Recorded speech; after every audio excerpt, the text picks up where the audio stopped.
The scene opens on a desolate stretch of highway, swallowed by the inky blackness of night. Rain falls in a steady drizzle, the rhythmic patter against the windshield, the only sound breaking the silence. Mark, a weary traveler with shadows under his eyes, grips the steering wheel, his headlights cutting through the gloom. He's been driving for hours, the kind of exhaustion that makes the road seem endless. Then, like a mirage, a flickering neon sign appears. Gas and Eats, casting an eerie glow over a weathered roadside station. The building looks like something out of an old photograph, its paint peeling, the pumps oddly vintage. Mark pulls in, the crunch of gravel under his tires unnaturally loud in the stillness. Inside, the station is dimly lit, the air thick with the scent of oil and stale coffee. An old attendant stands behind the counter, his uniform crisp but decades out of style, a name tag reading Joe pinned crookedly to his chest. His smile is friendly, but there's something off about it, as if his lips have memorized the expression, but his eyes haven't. Mark asks for directions, his voice echoing slightly in the empty space. The attendant doesn't answer right away. Instead, he studies Mark a beat too long before pointing down the road. Eldridge, just a few miles ahead. Good place to rest. His voice is calm, but there's an unsettling certainty in his tone, as if he already knows Mark will go there. As Mark pays, with cash, the credit card machine is broken. He notices odd details. A newspaper on the counter dated 1958, the radio playing a song that hasn't been popular in half a century. The attendant watches him, unblinking. Back in his car, Mark hesitates.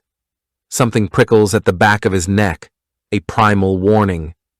He glances in the rearview mirror just as the station's lights flicker once, twice, then vanish, swallowed by the night as if they were never there.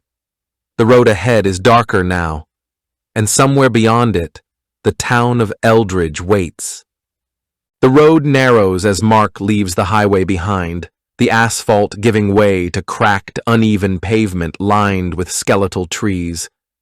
The rain has stopped, but a thick mist lingers, curling around his car like ghostly fingers. His headlights cut through the fog, revealing a rusted sign, its letters barely legible. Eldridge, population 423.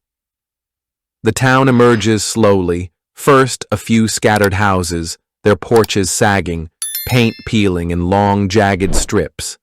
Then the main street, a row of storefronts frozen in time, their neon signs buzzing faintly, advertising products that haven't been sold in decades. A barber pole spins lazily, though the shop behind it is dark. A movie theater's marquee reads, "Now showing The Phantom Creeps, 1958, in bold, sun-bleached letters. Mark parks near a diner, Lucy's Eats, its windows glowing a sickly yellow. Inside, the air is thick with the smell of old grease and burnt coffee. A few patrons sit at the counter or in booths, their movements slow, deliberate. They don't turn to look at him, not at first. Their clothes are wrong. Poodle skirts, fedoras, high-waisted trousers, fashions preserved like museum exhibits. A waitress approaches. Her name tag reads Lucy, and her smile is too wide, too practiced. "Sit anywhere, hun," she says, her voice sweet but hollow, like a recording played one too many times. Mark slides into a booth, the vinyl seat cracking under his weight. The menu in his hands is brittle, the prices unbelievably low. Blue plate special, 75 cents. When his coffee arrives, it's lukewarm, tasteless. He watches as Lucy moves behind the counter, her steps too smooth, too precise. The other diners finally glance his way, their eyes blank, their faces eerily still. A man in a checkered shirt leans over and says, "Passing through?" His voice is flat, devoid of curiosity. Outside, the street is empty. No cars pass, no birds call. The silence is heavy, pressing in like a held breath. The only sound is the faint hum of the diner's fluorescent lights, a sound that, if Mark listens too closely, almost resembles whispering.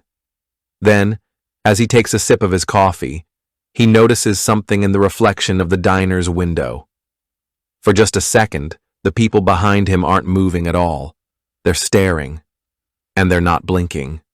The neon sign flickers outside the motel, buzzing like a dying insect, casting a sickly red glow through the thin curtains of room 12. Mark steps inside, the door groaning shut behind him with a finality that makes his skin prickle. The air is thick with the scent of mildew and something faintly metallic, like old pennies left in a drawer too long. The room is frozen in time. The wallpaper, once garishly cheerful with its tropical palm print, now peels at the edges, revealing damp stains beneath. A rotary phone sits on the nightstand, its cord coiled like a snake ready to strike. The bedspread is stiff, its floral pattern faded from decades of sun and neglect. When Mark presses a hand to the mattress, it sighs as if exhaling dust from another era. He drops his bag on the dresser, the wood groaning under the weight. A layer of grime coats the mirror above it, distorting his reflection. His face seems gaunter, his eyes hollow. He wipes at the glass with his sleeve, but the smudge remains, stubborn. Then he notices the newspaper. It's tucked under the lamp, yellowed with age, the headline screaming in bold, archaic font. Local man vanishes, town in mourning. The date reads October 12th, 1958. Mark's hands tremble as he flips through the brittle pages.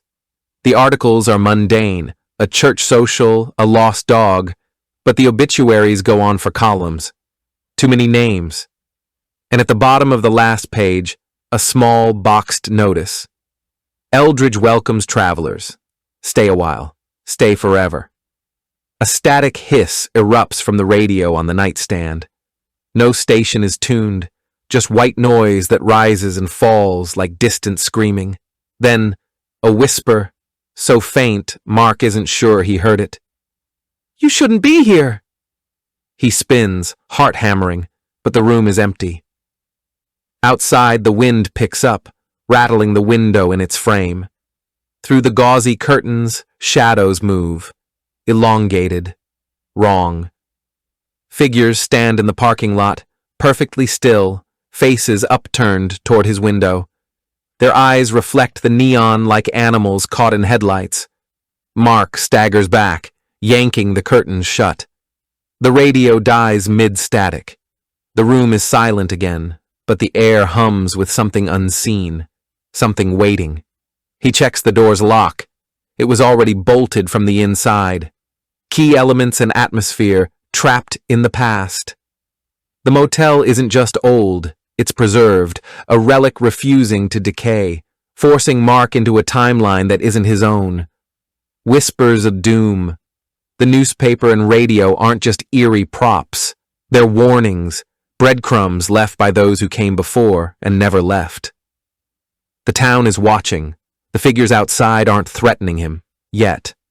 Their stillness is worse than violence. They're patient. They know how this ends. Violation of safety. A locked door means nothing in Eldridge. The rules are different here. The town square is bathed in the pallid glow of a moon that seems too large, too close. Mark stumbles through the empty streets, his breath ragged, his footsteps echoing off the cobblestones like gunshots in the silence. The air is thick with the scent of ozone and something older, something like the inside of an attic sealed for half a century. He finds Lucy standing beneath the clock tower, its hands frozen at 11:59. She isn't smiling anymore. Her face is drawn, her eyes hollow, as if the effort of maintaining the illusion has worn her down to the bone. "You're still here," she says, her voice a dry whisper. Most turn back by now. Mark demands answers, his voice cracking with exhaustion and fear. The words spill out of him. What is this place? Why does everything feel wrong? Why won't the sun rise? Lucy's gaze drifts to the horizon, where the sky is a sickly shade of twilight, unchanging. Eldridge isn't a town, she says. It's a wound.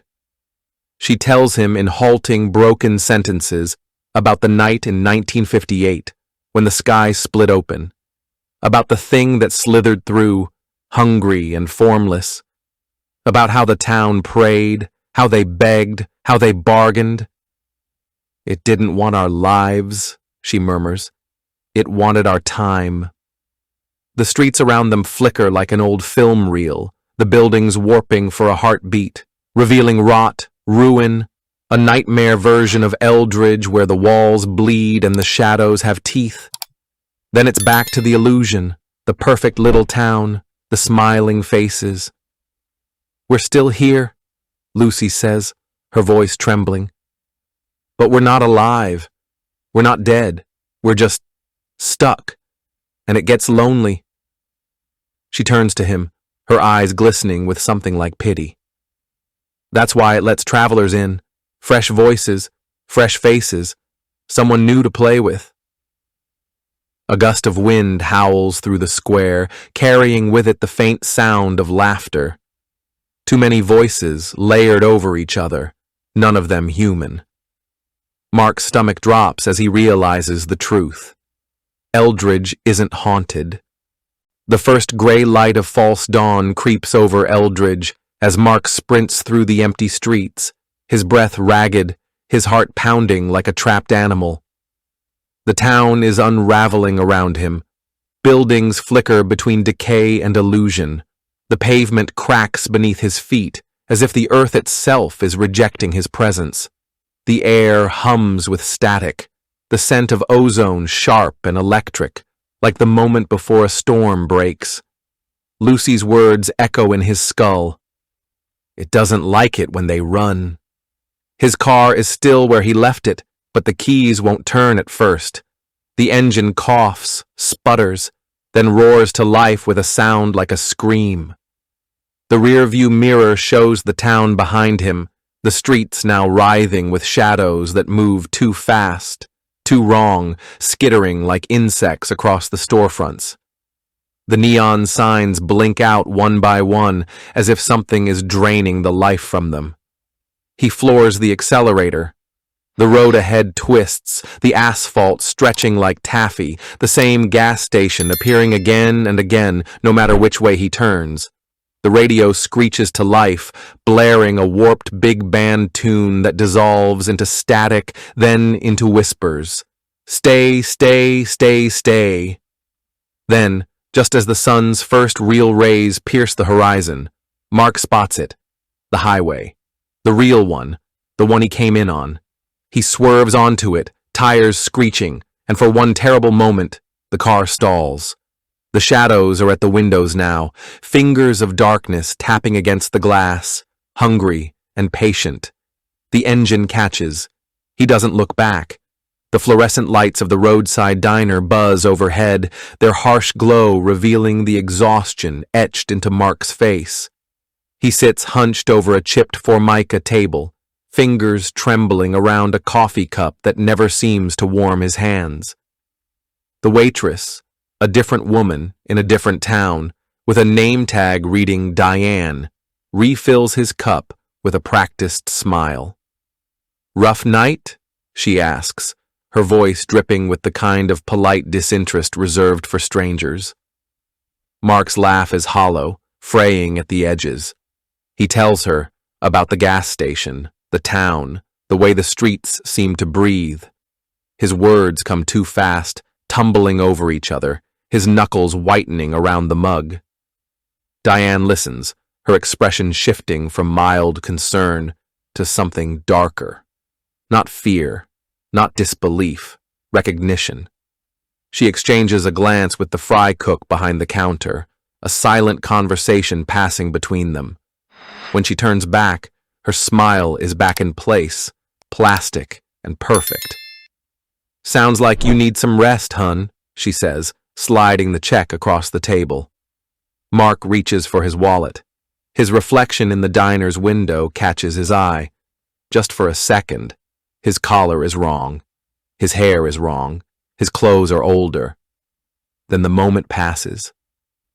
As he leaves, the bell above the door jingles behind him.